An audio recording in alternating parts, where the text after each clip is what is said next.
Seorang arkeolog Indonesia mengaku menemukan mantra kuno di dinding Gua Leang-Leang, Sulawesi.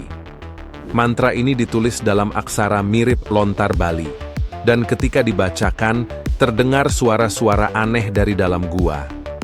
Masyarakat setempat percaya suara itu adalah tanda pintu dimensi gaib yang sejak dulu digunakan para petapa untuk menyeberang ke dunia lain.